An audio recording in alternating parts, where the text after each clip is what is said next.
কল্পনা থেকে জাগো। পরিকল্পনা মাফিক কিছুই হয় না এই অভিশপ্ত পৃথিবীতে। যতই তোমার বয়স বাড়তে থাকবে, তুমি অনুভব করতে থাকবে বাস্তবতায় শুধুমাত্র অস্তিত্ব আছে দুঃখ, কষ্ট আর যন্ত্রণার। শোনো, এই পৃথিবীর যেখানেই তুমি তাকাও না কেন, আলোর নিচে আধারের অস্তিত্ব থাকবেই।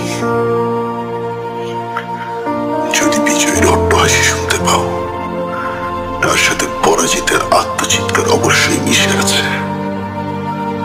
নিজেকে শান্তিতে রাখার স্বার্থপর প্রবণতাই সকল যুদ্ধের মূল কারণ। আর ভালোবাসাকে রক্ষা করতেই জন্ম হয় ঘৃণার।